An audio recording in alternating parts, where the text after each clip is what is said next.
Bienvenue en classe sur l'ERTM. Chers élèves, la semaine dernière, vous avez vu les machines simples, à savoir la poulie, le treuil et les leviers. Aujourd'hui, nous allons voir une nouvelle leçon de physique, un rappel sur la quantité de chaleur. D'abord, le plan de la leçon. Nous allons voir en grand 1 la définition de la chaleur, grand 2, quelques sources de chaleur, grand 3, notion de quantité de chaleur, grand 4, unité de quantité de chaleur, grand 5, principes fondamentaux de la calorimétrie et grand 6, chaleur massique et pouvoir calorifique. Objectif de la leçon. À la fin de la leçon, l'élève doit être capable de définir la chaleur, citer quelques sources de chaleur, donner l'expression de la quantité de chaleur, énoncer les principes fondamentaux de la calorimétrie et définir la chaleur massique d'un corps et le pouvoir calorifique d'un combustible. Grand 1, définition de la chaleur. Donc vous avez là un thermomètre, un réchaud à gaz pour le chauffage et un récipient qui contient de l'eau à 20 degrés. Donc, on chauffe l'eau, la température s'élève et l'eau s'échauffe. L'eau a reçu de la chaleur. La chaleur reçue, c'est la cause de l'élévation de la température de l'eau. Maintenant, si l'eau atteint sa température d'ébullition, alors le thermomètre s'arrête. Et si on continue à chauffer, alors l'eau commence à se transformer en vapeur. Donc de l'état gazeux, l'eau passe de l'état liquide, l'eau passe à l'état gazeux. Donc la chaleur devient alors la cause du changement d'état de l'eau. Donc la chaleur est une énergie transférée d'un corps à un autre. Ce n'est pas une énergie possédée. Grand 2, quelques sources de chaleur. Donc une source de chaleur est un corps qui peut échanger de la chaleur avec son environnement tout en gardant sa température constante. Donc les sources importantes de chaleur sont connues, n'est-ce pas? Vous avez là le soleil d'abord, et sans lequel la vie ne serait pas possible. Vous avez les combustions de charbon, les combustions d'essence, les combustions de gaz et le courant électrique. Grand 3, notion de quantité de chaleur. Voilà. Ici, on chauffe 1 litre d'eau dans une casserole sur un foyer. Donc sa température passe de 15 à 20 degrés. Et on reprend l'expérience avec la même quantité d'eau, 1 litre par exemple, maintenant en changeant la source de chaleur. Donc on utilise cette fois-ci un réchaud. Qu'est-ce qu'on constate? Que la quantité de chaleur fournie est la même. Donc on dit que des masses égales d'eau ayant subi la même élévation de température ont reçu la même quantité de chaleur. Donc on va appeler cette quantité de chaleur Q1. Et dans l'expérience 3, n'est-ce pas, on prend cette fois-ci 2 litres.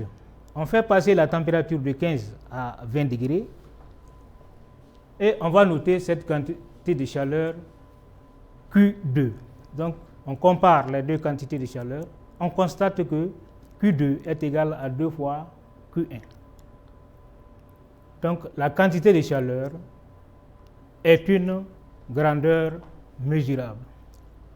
Conclusion, la quantité de chaleur cédée par un corps est proportionnelle à la masse m de ce corps, proportionnelle à l'élévation de la température Td-T1 et dépend de la nature de ce corps. Donc Q est égal à mc facteur de Td-T1. Q en joules, m en kilogrammes, C en joules par kilogramme par degré Celsius ou joules par kilogramme Kelvin. T2 moins T1 en degrés Celsius ou Kelvin. Donc le coefficient de proportionnalité C est appelé chaleur massique. Unité de quantité de chaleur. Donc le joule, son symbole c'est J majuscule, et c'est l'unité de quantité de chaleur dans le système international. Donc à côté du joule, vous avez le kilojoule. Le kilojoule, 1 kilojoule est égal à 1000 joules. Autre unité, donc il y a d'autres unités, mais ces unités sont prohibées, c'est-à-dire dépassées, mais on continue à les utiliser pour simplifier les calculs. Il s'agit de la calorie, la kilocalorie et la thermie. Donc une calorie est égale à 4,18 joules et une kilocalorie est égale à 4,18 kilojoules. Voilà. Grand 5, principes fondamentaux de la calorimétrie. Principe des transformations inverses. Voilà, vous avez l'expérience 4. On a ici un récipient d'eau qui contient de l'eau à 20 degrés. Vous avez là un réchaud pour le chauffage et le thermomètre pour repérer la température. Donc on chauffe, l'eau passe de 20 à 30 degrés. On note la quantité de chaleur Q1 fournie pour élever la température de l'eau de 20 à 30 degrés. Ensuite, on éteint le feu, c'est-à-dire le brûleur. La température va descendre de 30 à 20 degrés.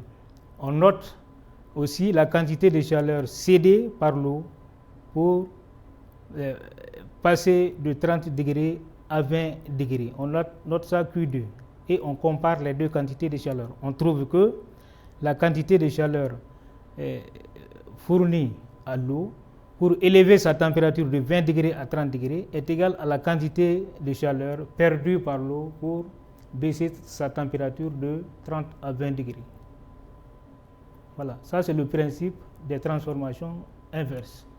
Donc on énonce ainsi que la quantité de chaleur fournie à un corps pour élever sa température de T1 degré à Celsius à T2 degrés Celsius est égale à la quantité de chaleur qu'elle cède pour se refroidir de T2 à T1 degré Celsius. Maintenant, grand 5, principe des échanges de chaleur.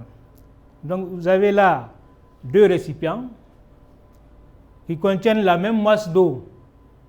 Donc l'un à 20 degrés et l'autre à 30 degrés. Donc on met ensemble dans un récipient, dans un grand récipient, et on essaie de repérer la température de l'eau avec le thermomètre. Donc le thermomètre va afficher une température voisine de 25 degrés. Donc qu'est-ce qui s'est passé? L'eau du premier récipient est passée de 20 à 25 degrés, donc elle s'échauffe. Tandis que celle du deuxième récipient passe de 30 à 20 degrés, elle se refroidit. Donc on énonce ainsi que quand on mélange deux corps à des températures différentes, le corps froid s'échauffe et le corps chaud se refroidit. Grand 6, chaleur massique et pouvoir calorifique. La chaleur massique d'un corps est la quantité de chaleur qu'il faut fournir à l'unité de masse de ce corps pour changer sa température de 1 degré Celsius. Exemple, la chaleur massique de l'eau est égale à 4180 joules par kilogramme par degré Celsius. Grand 6.2, le pouvoir calorifique d'un combustible. Le pouvoir calorifique d'un combustible est la quantité de chaleur dégagée par la combustion complète de 1 kg de ce combustible, s'il est solide ou bien liquide, 1 mètre cube s'il est gazeux. Donc il s'exprime en joules par kilogramme ou en joules par mètre cube. Évaluation. 1. Cite 3 sources de chaleur.